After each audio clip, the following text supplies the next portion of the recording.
કટિબંધ news ચેનલના અહેવાલ બાદ તાત્કાલિક મ્યુનિસિપલ કમિશનર ઐતિહાસિક ન્યાય મંદિર હેરિટેજની મુલાકાત અને નિરીક્ષણ કરવા પહોંચ્યા. વડોદરાના ન્યાય મંદિર કોર્ટ પાસે એંગલો લગાવ્યા બાદ પણ સામે લારી બાકડા અને ટ્રાફિક જામ રહેતા કટિબંધના ન્યૂઝના અહેવાલ બાદ મ્યુનિસિપલ કમિશનર અરુણ મહેશ બાબુ તાત્કાલિક સ્થળની મુલાકાત અને નિરીક્ષણ કરવા પહોંચ્યા. હેરિટેજ બિલ્ડિંગના સંરક્ષણ, રિસ્ટોરેશન અને હાલની સ્થિતિ અંગે સ્થળ પર જ અધિકારીઓ સાથે ચર્ચા કરી નિરીક્ષણ કર્યું.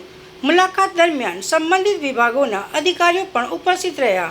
ન્યાય મંદિરના હેરિટેજ જતન અને વિકાસને લઈ મહત્વપૂર્ણ ચર્ચા. ડિસિશન તો નથી લીધી. આપણે હેરિટેજ સેલ જે એક્ટિવેટ કર્યું છે, આપ જાણો છો વડોદરા મહાનગરપાલિકામાં ઘણા દિવસો અને વર્ષો પછી હેરિટેજ સેલ કાર્યરત કરવામાં આવ્યું છે.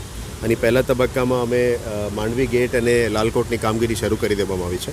આજે લાલકોટની જે ફર્ધર એક્ટિવિટીઝની રિવ્યૂ મિટિંગ પણ રાખ્યું છે અને માંડવીમાં પણ કામ શરૂ કરી દે છે, પણ એમની જે લંબાઈ સમયગાળા આપ્યું છે એને ટૂંકામાં પૂરું કરવા માટે તાકીદ આપ્યું છે. એટલે જે કન્સલ્ટન્ટ અને જે કોન્ટ્રાક્ટર્સ એમને પણ બોલાવવામાં આવી છે. એ હેરિટેજ સેલના ટીમ સાથે મિટિંગ પણ કરવાના છે. આજે આપણે જે હેરિટેજ સ્ક્વેર અને હેરિટેજ વોકની અમે જાહેરાત કરી છે. આપ જાણો છો કે રાજ્ય સરકાર તરફથી અને ભારત સરકાર તરફથી પણ આપણને સપોર્ટ ઘણું મળી રહ્યા છે. ટુરિઝમ ડિપાર્ટમેન્ટ સપોર્ટ કરી છે. અહીંયા સુરસાગર આરતી માટે પણ જે પ્લાનિંગ છે એ પણ અમે આગળ લઈ રહ્યા છે. એટલે ટૂંકા સમયમાં સુરસાગર આરતીનું કામ પણ શરૂ કરી દેવાના છે. આ સાથે સાથે હેરિટેજ વોકમાં મલ્ટિપલ ઇમારતો છે, જેમાં સૌથી મોટું આપ જાણો છો કે વડોદરા શહેરમાં 2018 સુધી ધમધમતો જે ન્યાય મંદિર હતો એને પુનર્જીવિત કરીને ક્રિએટિવ રીડેવલપમેન્ટમાં કેવી રીતે લઈ શકાય એ બાબતનું તૈયારીઓ માટે આજે મુલાકાતમાં આવ્યા છે. હેરિટેજ સેલ દ્વારા જે પ્રપોઝલ છે એને પણ ઇવેલ્યુએટ કરીશું.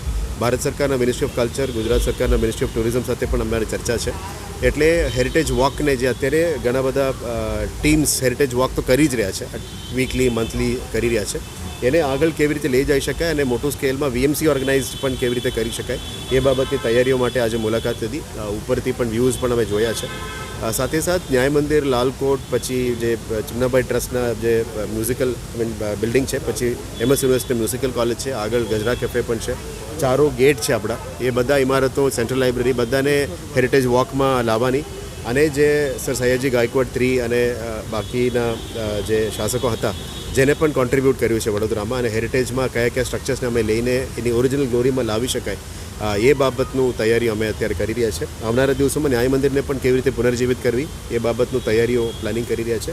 આશા રાખીએ કે આ heritage walk, heritage square, Sursagar આરતી બધા એકસાથે ક્લબ કરીને અને આ જગ્યાને એનું જે ભૂતકાળમાં જે ગ્લોરી હતી એ પાછા આપી શકાય એવા પ્રયત્નો અમે શરૂ કરી દેવા માટે આજે મુલાકાતમાં આવ્યા છે.